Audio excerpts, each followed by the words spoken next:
Hello everyone, I am Rahul Sharma. I am MPH Scholar in Commerce and Management Faculty in Sri Rawatpura Sarkar University. So आज हम discuss करेंगे Henry foil का 14 principal के बारे में। Management के लिए जो दिया गया है 14 प्रिंसिपल, वो प्रिंसिपल के बारे में आज हम यहाँ पे डिसाइड करेंगे और डिस्कस करेंगे। तो हेनरी फॉयल ने मैनेजमेंट को बहुत ही इंपॉर्टेंट 14 फंक्शन दिए हैं और 14 प्रिंसिपल दिए हैं, जिसके बेस में हम बहुत सारा चीज़ जान सकते हैं, जो कि एक मैनेजमेंट करने के लिए बहुत सारा चीज़ काम आ सकता है। तो सब मैनेजमेंट के बारे में आज हम जानेंगे।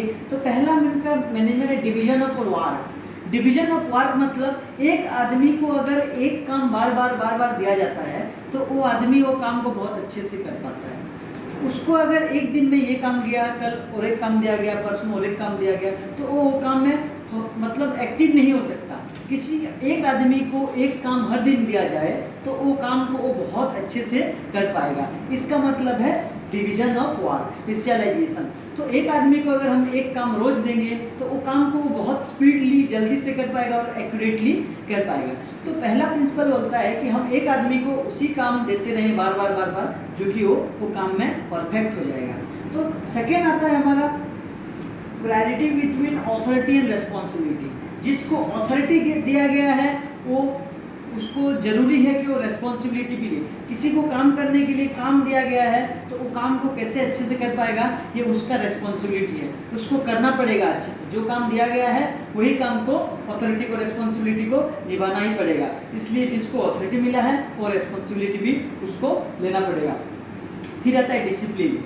डिसिप्लिन एक बहुत ज़रूरी है, चाहे वो हमारा कॉलेज हो, स्कूल हो, मैनेजमेंट हो या कहीं पे भी हो। डिसिप्लिन का मतलब चुपचाप रहना नहीं है।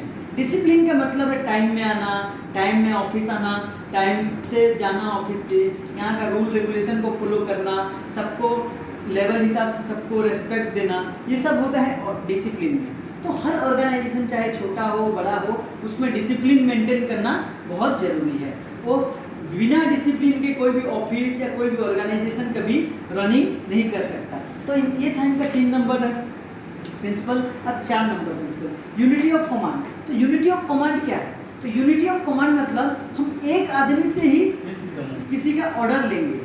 मतलब कोई भी हमारा बॉस रहेगा, एक आदमी रहेगा जो हम उसका बात को अच्छे से सुन पाएंगे और उससे हम उसका काम को कर पाएंगे। अगर हमारा 2-3 तो बॉस हो गए तो हम किसका कमांड लेंगे, किसका काम करेंगे, तो इसमें हमको प्रॉब्लम होगा। इसलिए हम यूनिटी ऑफ कमांड में a one man should be one boss only, one worker should be one boss only. तो ये था यहाँ पे subordinates of individual interest to general interest. हमारा ऑफिस में व ऑर्गेनाइजेशन में और कहीं पे भी जो हमारा ऑब्जेक्टिव है, जो हमारा लक्ष्य है, वो एक लक्ष्य सब एम्प्लॉय का होना चाहिए। जैसे कि कंपनी को ज़्यादा प्रॉफिट चाहिए तो हर एम्प्लॉय सोचना चाहिए कि हमारी कंपनी को कैसे ज़्यादा प्रॉफिट होगा, कैसे हमारा ज़्यादा सेलिंग होगा। ये खाली मैनेजर को सोचने से नहीं होगा, ये हर एम्प्लॉय को सोचना पड़ेगा कि हमारा सेलिंग कैसे होगा, तो जाके हम ऑब्जेक्टिव को अचीव कर पाएंगे। फिर आता है मेरा फेयर रेम्यूनरेशन टू वर्कर। तो ये एक बहुत इंपॉर्टेंट फंक्शन है। जो जितना काम करेगा वो उतना पैसा लेगा, फेयर रेम्यूनरेशन। कोई अगर काम नहीं करता तो उसको पैसा नहीं मिलेगा, और कोई अगर काम करता है तो उसी का पैसा मिलेगा।